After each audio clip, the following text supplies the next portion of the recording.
The village of Kimlu was, by most accounts, a peaceful place.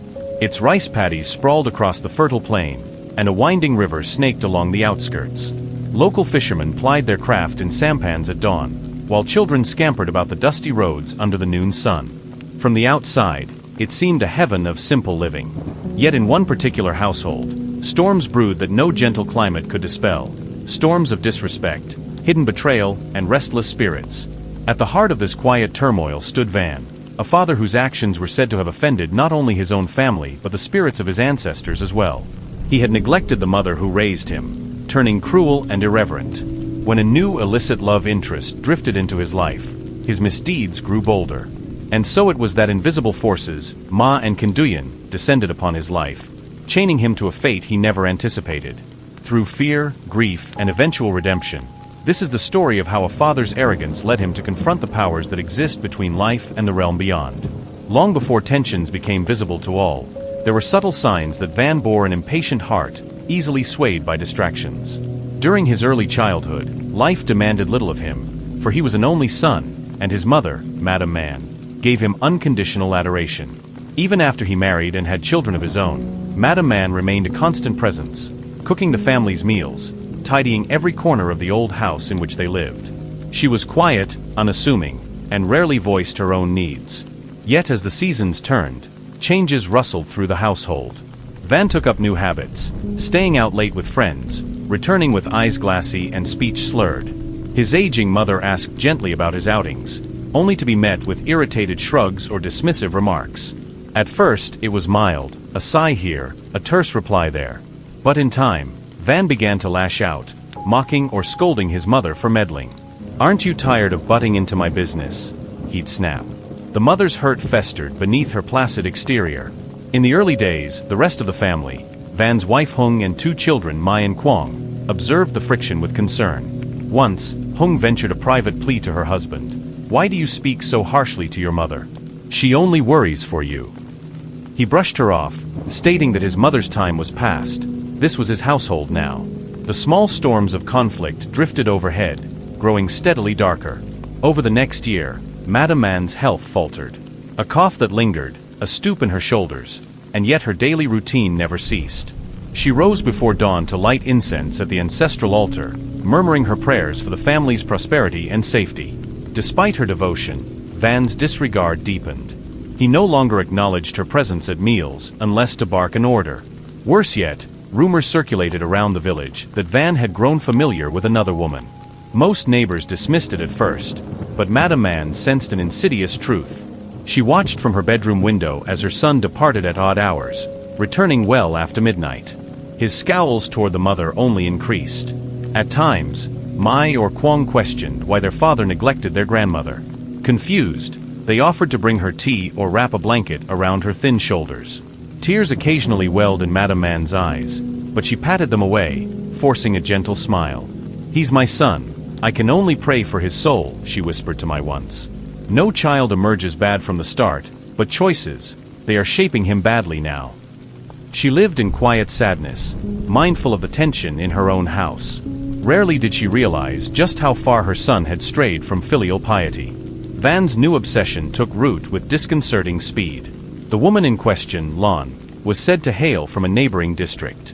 At first, they connected via a chance meeting at a roadside stall. Lon was vivacious, modern, and appealing in ways Van's humdrum routine with Hung no longer satisfied him. Soon, they were meeting covertly in dusty cafes or deserted fields. Once or twice, local youth spotted them taking strolls along the canal bank at dusk. Returning home from these secret rendezvous, Van's manner changed drastically. He exuded a smug confidence laced with cruelty. If Hung or Madame Man dared to question him, he barked in annoyance. "How dare you meddle? My life's my own. Enough of your nagging." Even when his mother fell ill with a fever, he showed no concern. His mother, too frail to confront him directly, retreated into her room, where a small photograph of her deceased husband provided her only solace. In the hamlet, older folks quietly denounced Van's behavior as unfilial, bad hue. But the father carried on, oblivious. His finances started to dwindle from lavish spending on Lon, ignoring that his children's school fees and mother's medication still needed paying. He took to gambling occasionally, pushing further from the path of familial duty. By now, it was an open secret that Van entertained an affair with Lon. Many noted that while Hung was a modest, homely caretaker of the household, Lon was outgoing, enticing him with her sophisticated ways. Although gossip abounded, direct confrontation was rare. Madame Man's health had declined, so no one wanted to upset her further. The children, Mai and Kwong, tried in vain to hold the crumbling family bonds together. They sensed an eerie tension in the house, as if invisible threads were snapping under a silent strain. Then came a twist. Some villagers claimed that Lon herself was rumored to dabble in certain dark spiritual practices, love charms, curses, and manipulations for personal gain. Others scoffed at such superstition. Yet a creeping suspicion took root. Could there be more to Van's behavior than mere infidelity? This question haunted the hamlet's mood. A few neighbors even prayed that no evil force take advantage of the family's disarray. They recalled how easily the supernatural slips into cracks in human relationships, especially where respect for elders falters.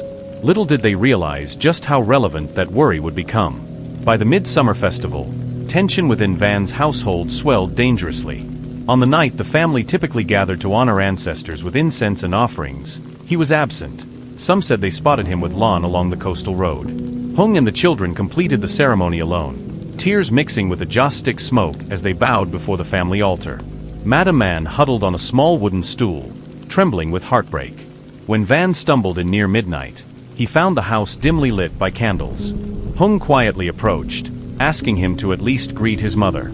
He shoved her aside, snapping, "Don't you see? I have no interest in bowing to old ways. Enough with your nonsense." That outburst jolted the entire household awake. The children cowered, and Madame Man let out an anguished sob. Such blatant disrespect for a mother, and on an ancestral holiday, no less, bordered on sacrilege. The day of familial unity had become a night of discord. Kwong, the younger child, tried to comfort Grandma Man. Meanwhile, Mai stared at her father with both sorrow and fury. She wondered how a man once warm could stray this far. Yet in her father's eyes, she glimpsed something unsettling, a hollow, distant look, as though an alien presence overshadowed him. Within days, an eerie phenomenon began plaguing the house at night. Taps on the windows, faint moaning along the corridor.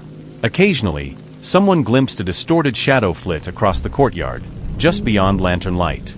Soon, Mai woke screaming, certain she felt bony fingers brushing her blanket. On another occasion, the old clock in the living room started chiming at random intervals, ignoring its usual schedule. At first, everyone assumed it was just the wind or mice behind the walls, but after repeated occurrences, tension soared. The mother, Hung, recalled stories of how a house becomes vulnerable when a son abandons respect for his elders. Was some spirit, incensed by Van's irreverence, creeping into their midst? Van, however, refused to consider supernatural explanations. He gruffly insisted it was rats or stray cats, nothing more. Yet in private moments, even he felt a cold sense of being watched. On a stormy evening, he stepped onto the veranda, only to freeze at the sound of a faint hiss that formed a word, "Bat Hugh disrespectful." He spun around, but saw no one. Shivering, he retreated to bed, unnerved. As the monsoon rains battered the hamlet, signs of a deeper affliction showed in Van's body. He developed throbbing headaches, often complaining that his vision blurred. He might be conversing normally, then pause, pressing fingertips to his temples in pain. Sudden fainting spells followed. One afternoon, he collapsed in the courtyard. The children rushed to him, crying. Hung tried to help him inside, but he roughly shoved them away once he recovered. The father's condition worsened. He retched uncontrollably for days, yet no standard remedies helped. Even the local clinic's medication did little. The nurse suggested he see a city doctor for tests, suspecting a neurological disorder. In his pride, Van refused, muttering that he simply needed rest. The rumor that spirits exacting punishment started to swirl. Neighbors turned uneasy glances upon the house. In his agony, though, Van uttered no apology nor softened toward his mother. If anything, he grew more resentful, as though subconsciously blaming her for his predicament. Each day he spat venomous remarks about how meddling mothers ruin families. People shuddered to witness such cruelty, guessing that some intangible vengeance might soon befall him. One moonless night, the children and Hung were startled from slumber by a commotion in Van's bedroom. They rushed in, finding him writhing on the floor, drenched in sweat. He babbled deliriously, she's in white, calling me, can't breathe. A fleeting shape seemed to hover near the window, slipping away as they arrived. Terror mounted. Kwong grabbed a flashlight and scanned the yard. Nothing but swaying banana leaves. Inside, Mai felt the hair on her arms prickle. Something intangible still lingered in the air. Madam Man, roused by the noise, tottered to the threshold, tears streaming. She called softly to her son, Van, what is happening to you? Come back to yourself, my son. But all he could do was moan in half-conscious confusion, eyes wide with fear. After a harrowing hour, he calmed enough to sink into uneasy sleep. The next morning, he remembered little but an oppressive sense that someone wanted him gone. He dreaded the possibility that he had offended more than just his mother or wife, perhaps the very spirits of his lineage. He toyed with the idea of seeking a temple for help, but shame and arrogance left him paralyzed. Out of desperation, Hung visited the hamlet's small temple at dawn. She knelt, lighting 3 sticks of incense, and prayed for guidance from the ancestral guardians. The temple caretaker, Elder Trin, saw her weeping and gently inquired about the trouble. Hung poured out the story of Van's irreverence, the potential affair, and now his mysterious ailment. Elder Trin listened, solemn. When a man disregards his mother to this degree, it invites negative forces. I suspect he's undone himself through disloyalty and disrespect. The spiritual realm does not look kindly on such betrayal. He must find humility and atone. Hung's eyes shone with anxiety. But how can we help him see reason? She asked. The caretaker shook his head. That is no easy matter. He must personally repent. If forced, it won't work. Meanwhile, keep your children and mother-in-law safe. Darkness often lashes out at those who stand in the way of its chosen victim. The caretaker advised her to place protective charms in doorways and near the family altar, then invite a well-regarded spirit medium to examine the father's condition. Hung thanked him and hurried home, determined to salvage her family from spiritual ruin. When Hung gently relayed the caretaker's words, Van snarled in dismissal. You believe that nonsense? Charms and mediums? Spare me, he spat, pacing the living room despite his trembling limbs and pallid face. She attempted to press him. We only want you safe, to mend ties with your mother, to end your affair. Then these nightmares might lift. Hearing mention of the affair, the father exploded. You mind your own affairs, woman. I owe no apology to that old hag, he growled, jabbing a thumb at his mother's closed bedroom door. At the mention of Madam Man, the house's atmosphere chilled palpably. Mai, eavesdropping from a corner, glimpsed a flicker of movement in the hallway mirror, a shadow darting across. She yelped. The father turned, unsettled. A crashing noise from the children's bedroom abruptly cut short the confrontation.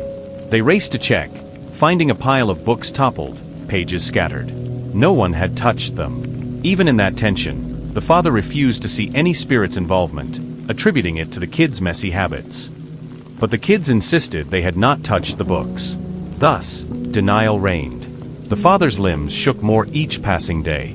He lost weight rapidly. The children grew fearful that if this continued, their father might die. Within 2 more weeks, Van's condition sank to a perilous low. He suffered fainting spells almost daily. One afternoon, a passing neighbor found him collapsed under the banana grove near the back fence. The father woke shrieking, "Let go of me," as if unseen hands clutched him. Terrified, the neighbor fled and sent for Hung. By the time she arrived, he was catatonic, whispering unintelligibly about a woman draped in white clothing, an entity he insisted had emerged from the shadows to drag him away. As villagers looked on with alarm, he was escorted inside once again. Now thoroughly frightened, the children pleaded with their grandmother, "We must force father to see a spirit medium. If not, he'll never break free from this torment." Yet Madam Man, deeply hurt, had grown reluctant to intervene. Possibly she believed that fate was punishing her son for his transgressions.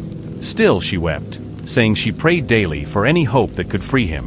She admitted tearfully, he strayed so far from filial piety that the ancestral lines are angered. Without sincere remorse, what can a medium do? Finally, a traveling spirit medium named Master Locke, reputed for handling severe hauntings, arrived in the hamlet for a short stay. Hung, hearing the news, convinced him to visit their house. Entering at dusk, Master Locke placed a small bronze bell on the dining table and asked the father to sit. Initially, Van resisted, but since his afflictions were dire, he acquiesced. Master Locke cast a handful of coarse salt around the threshold and muttered a few incantations to open the spiritual eyes. He inquired about the father's lineage, paternal grandparents, maternal grandparents, etc. The father responded sullenly. Then the medium performed a simple test. Lighting a candle, he said to Van, blow on it gently if your spirit is unburdened. The father tried, but the flame flickered only slightly, not extinguishing. Master Locke frowned. He said, "It is as I suspected. Something else is latched onto you, a conduit from your bloodline, plus a malicious presence due to your irreverence. If you continue on this path, you risk more than your life." Van attempted a sneer, but ended up coughing violently. Master Locke turned to Madame Man, bowing respectfully. His mother's blessings once shielded him, but he scorned her, so that shield is lost. The spirits of your ancestors cry out with rage. He must appease them and sever all involvement with that paramour, or the conduyan and negative forces devouring him will only intensify. Enraged by such talk, Van insisted he needed no lessons. Yet a new wave of pain racked his body. His chest felt like it was being squeezed from within. Grunting, he collapsed to his knees. "Stop, it hurts," he gasped, face pale as wax. Hung the children, and the mother hovered, helpless. Master Locke calmly read a passage from a small leather-bound tome, sprinkling holy water onto the father's brow. A hiss-like sound emanated from nowhere, the lantern lights flickering ominously. As the father's breathing stabilized, the medium confronted him directly. "You must speak the truth. Why did you betray your mother's guidance? Why do you spurn your family's respect?" Something contorted in Van's expression. In a strangled tone he spat, "I was tired of her meddling, wanting me to remain humble. I wanted freedom. I wanted a new life. She always reminded me of tradition. I couldn't stand it." Then he convulsed, letting out a guttural moan that horrified his children. Master Locke pressed on, "You have offended your ancestry's core. Summon the courage to beg forgiveness. Only then can we open the path to healing." A madness glinted in the father's eyes, but also a flicker of shame. He shut them in anguish, struggling for breath. Early the next morning, Master Locke prepared a small altar in the courtyard, facing east. He arranged an incense burner, a bowl of water, and an old photo of Van's grandmother, the father's paternal grandmother. This was an attempt to contact the paternal line, searching for the root of the father's conduyan. Meanwhile, the mother man quietly stood with tears at the edge of the courtyard, overshadowed by sorrow. A hush fell as Master Locke commenced chanting. Over time, the flickering candles cast elongated shadows across the ground.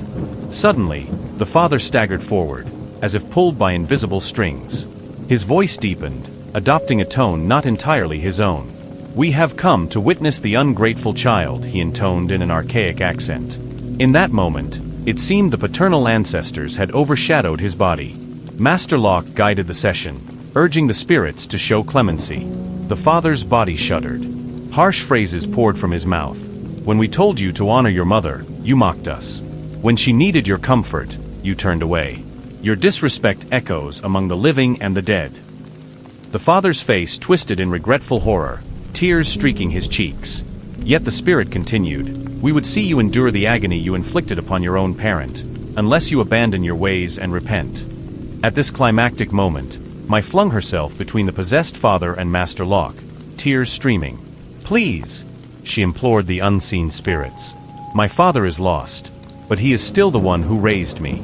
I beg you to show mercy, and I promise we as a family will restore the bonds he broke." The father's body froze, eyes rolling to fix upon Mai. A rasping noise emerged. "Child, your father's fate must reflect his choices. Will you bear the burden of his wrongdoing?" "Yes." Mai cried, "I will do whatever it takes to help him see his errors. I will stand by him, but please let him return to us." Master Locke's chants grew more fervent, urging the ancestors to accept the daughter's sincerity. The father's body quaked, then collapsed onto the ground. The courtyard was silent except for Mai's sobs. In that hush, Madame Man knelt beside her son, gently placing a trembling hand on his brow. "Con Oi," she whispered, "I have loved you since you took your first breath. I have watched over your every step. Let me bear your pain if it frees you from this path. I ask the ancestors to allow him a chance at redemption." At these words, the father's eyelids fluttered open. He gazed upon his mother's tear-streaked face and Mai's trembling form. A wave of shame contorted his features, as though awakened to the cruelty he'd inflicted. Quietly, he wept. Though a moment of empathy arose, the father's spiritual ordeal was far from over. Master Locke, seeing that genuine contrition was stirring, insisted that the father undertake a multi-day ritual of purification and ancestral appeasement. The father would remain mostly isolated in the family's old worship room, reciting prayers thrice a day, wearing a humble white garment symbolizing penance. He must also show deference to his mother, offering her tea each dawn and evening. If he failed even once, Master Locke warned, the spirits might revert to punishing him. Reluctant but desperate, the father agreed. The first day, he struggled to follow the instructions. Pride tugged at him, but the memory of his convulsions and near-death terror spurred him on. Hung and the children quietly supported him, bringing modest meals to the worship room's threshold. Madame Man observed from afar, unsure whether to trust he had truly changed. As days passed, the father grew introspective, recalling how once he was a bright boy who revered his mother's every word. Where along the line had greed, desire, and dissatisfaction replaced familial love? Embarrassed by the sorrow he'd inflicted, he continued the chants, rung a small prayer bell, and lit incense each morning. Shadows still flickered at the edges of his vision, but they felt less malevolent. Slowly, he found the haze in his mind lifting. On the final evening of the prescribed ritual, Master Locke returned to the house to perform a culminating ceremony. This took place in the main living area, where an ancestral altar stood draped with embroidered cloth. Bowls of fruit and plates of rice were laid out as offerings. Madame Man sat at one side, the father at the other, with Hung Mai and Kwang kneeling behind them. Candles cast a solemn glow on the aged photos of grandparents and ancestors. A hush settled. Master Locke began chanting in a rhythmic tone, imploring the benevolent ancestors to witness and accept the father's repentance. The father kowtowed 3 times, then turned to face his mother, pressing his forehead to the floor, tears rolling down. The mother gently touched his shoulder, tears brimming in her own eyes. She blessed him in a trembling voice. This gesture of motherly forgiveness seemed to create a wave of calm in the space. But just as relief began to dawn, the father lurched backward, eyes widening. A swirl of cold air hit, rattling the window shutters. Master Locke tensed, continuing his incantation. The father clutched his chest, features contorted in pain. A guttural cry tore from his throat, as if some final vengeful spirit strove to drag him away. He convulsed, thrashing about, nearly toppling the altar. The mother cried out, reaching for him. Master Locke steadied her, raising his staff. "Spirit of wronged lineage, begone. He has repented truly, and the mother's grace shelters him," he roared in a commanding tone. In one culminating moment of tension, the father's thrashing ceased, replaced by racking sobs. An indescribable hush descended. Hung and the children hurried forward to support him. Master Locke exhaled, stepping back. "It is done," he murmured. "The lingering malice has yielded." A swirl of candle smoke vanished in the rafters, as if carrying away the final vestiges of spiritual wrath. In the aftermath, the father collapsed into a state of half-exhaustion, half-tranquil clarity. Madame Man stroked his hair, softly crooning a lullaby from his childhood. Hung wept quietly, letting the tension drain from her trembling limbs. Mai and Kwang exchanged relieved glances, realizing their father might at last be free from the spiritual chains that bound him. Master Locke explained that the father must continue offerings for at least 7 more days, each dawn presenting a cup of tea on the altar, while silently apologizing to his mother's living presence and to the ancestors. "If you remain sincere," the medium warned, "the negative influences will fade. But if you revert to disrespect, the door may reopen." Van, his voice hoarse, assured them he had learned a bitter lesson. Over the next days, he offered deeper apologies to each family member, especially his mother. She accepted them with quiet relief, though he could still see sadness in her eyes for the time and love lost. Nonetheless, a newfound harmony glimmered on the horizon. As the father's spiritual and physical health recovered, he severed ties with his illicit lover, Lon. The old habit of sneaking out at night ended. He sold the motorbike he once used to meet her. The family's finances, previously misallocated, began to stabilize. Over coffee one morning, he told Hung, voice subdued, I know I cannot erase the hurt, but I hope you let me try to rebuild what I nearly destroyed. He displayed new devotion in helping around the household, from washing dishes to checking on his mother's medication. Neighbors who once gossiped about his arrogance were startled to see him greet them politely, even offering help with their errands. Some naysayers insisted it was an act. Yet day by day, his consistent humility signaled genuine transformation. In quiet corners, the father sometimes winced, recalling hazy memories of being pinned by intangible hands, hearing that unearthly hiss calling him Bat Hugh. Late at night, he would kneel at the family altar, eyes brimming with contrition, lighting an incense stick. The mother, roused by the faint glow, watched from the hallway, a gentle spark of hope flickering in her tired eyes. Perhaps her son had truly returned to the path of righteousness. Seasons turned, the monsoons receded, and the hamlet of Kim Lu found a tranquil normalcy once more. Within Van's household, no more strange moans or shadowy apparitions. The father resumed simpler labors in the fields, assisting neighbors instead of scorning them. Where once he might refuse to carry water or haggle greedily for better deals, now he humbly accepted community chores, forging a path of quiet redemption. Yet the memory of his near ruin lingered as a constant reminder. Pride and disrespect breed spiritual vulnerabilities. The mother's eyes still held traces of sadness, but also gratitude for her son's final humility.